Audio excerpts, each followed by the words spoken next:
about you, but being back at Bellagio makes me kind of nostalgic. Yeah, this is where it all began. Here at Festa, not 7 months ago. No. Bellagio Cup back last July. BJ, neither of us worked at Bellagio Cup back last July. Yeah, but How could we have started the Jess and BJ Show at an event we weren't even at? Not the Jess and BJ Show, Season 9 of the World Poker Tour. Season 9? I was talking about the Jess and BJ Show. Where are your priorities? On the tour. But if you're feeling nostalgic, I am. then this is the show for you. This is... Previously on with Jess and BJ. We thought it's the final event of the season. What better way to get the Jess and BJ Show's last set of shows off with a recap of how the season has gone? But first we got to recap WPT Florida and settle up. We do. You won the over-under again. I think you swept all of the over-unders this time. A rare thing for me on the pre-final table stuff. You stuff. don't do well on these things. I like Florida. Florida was working for me. I did like Florida too. Abby Daniels, we did an over-under on her finishing position. The line was 3. You took the over. I took the exact. Where'd she finish? Fourth? Fourth? All right. Very close. I did win for, I think, the 4th tournament in a row, the final table contest. Yeah, you kind of kicked my butt. But I did have the winner, Taylor von Kriegenberg. So that's like a... But did I not say Kurt Kohlberg wasn't finishing 6th place? Finished 2nd. So. Yeah, Kurt Kohlberg from a very short stack came back to battle 2nd. Go Kurt. All right. Today's over-under, we should probably take care of that before this little trip down memory lane. We're here at the championship. Yeah, and we're doing a standard. How many players are we going to get in the field? And the line is? Bookies set the line at 213. Last season, we had 195 players. Everybody knows about Black Friday. People are assuming kind of lower, but the bookie seems optimistic. Last year, there were some conflicting tournaments, so I think with those out of the way, you might see an uptick, but I still feel like this is a little high, so I'm going to take the under. I'm a pessimist, what can I say? Right. Last year, the WPT World Championship was in April. This year, bumped to May. I agree, though. I think 213. I'll be very happy with 200. I think 213, a little high. But not by a lot. It's not an unreasonable number. I mean, I think getting up in the high hundreds, low 200s is certainly within the realm of possibility. Last season... Quick question. Do we have late registration until day 2? I think so, yes. All I think it's one of those start of day 3 things, isn't it? That's Bellagio Cup. I think we're one of those 5 p.m. on day 2 things. We'll get clarification on that for you and put it in the updates. In the meantime, last year you said we had 193. 195 last year. David Williams won last year at a pretty solid final table. Excellent final table. Heads up against Justin Smith. Against Eric Baldwin. Eric Baldwin. See, I'm already back on Bellagio Cup. All of these trips to Bellagio do blend at a point, but the championship is Sorry, special. Basebaldy. It's different. It's the big show, and David won last year. And then it's kind of fun because you have the Player of the Year race. The past couple seasons has come down to the final table of the championship. You had Sean Buchanan with a shot at it. Bad beat out in 3rd place last year. So hopefully we'll have some dramatic moments like that. Yeah, or maybe a couple seasons ago when Elke won it, where someone will win the Player of the Year title at the final table televised. That was pretty cool.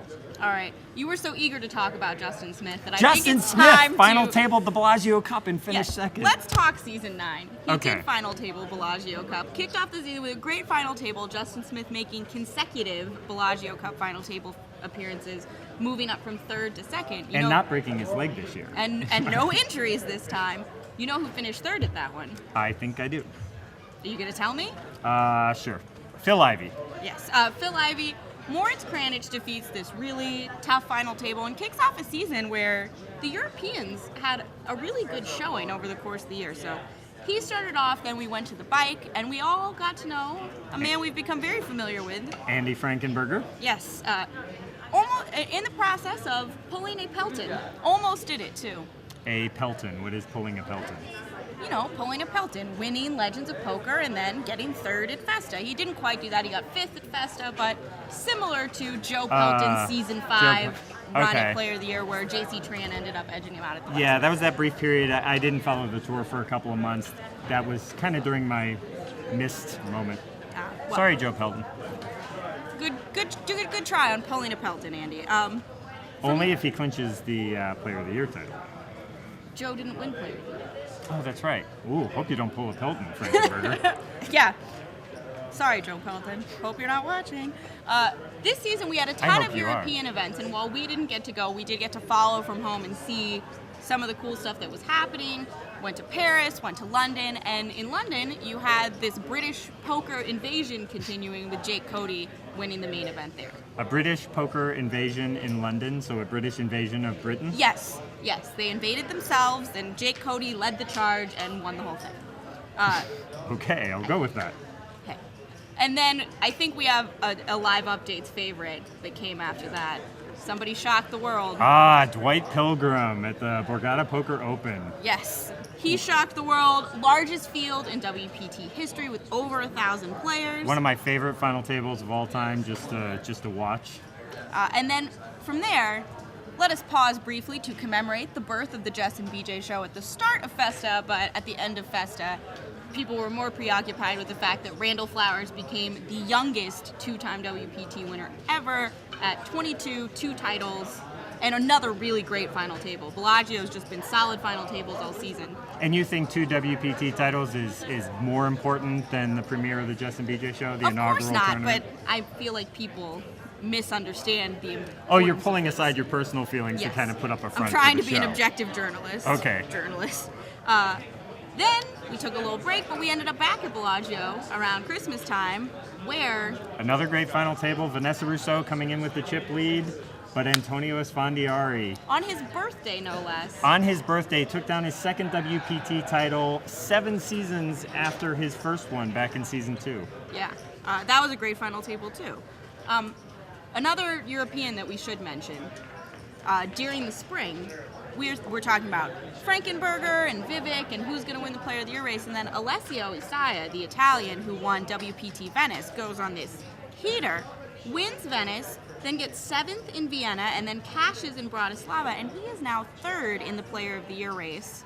So here, he could make some headway on... And I still have no idea what he looks like, so I will be seeing him for the first time here. That's the excitement Nice to of the meet you, championship, Alessio. though. You get all the winners coming in and Right. taking their seats. We think we have 19? 20 players who won their seats by winning WPT events this season.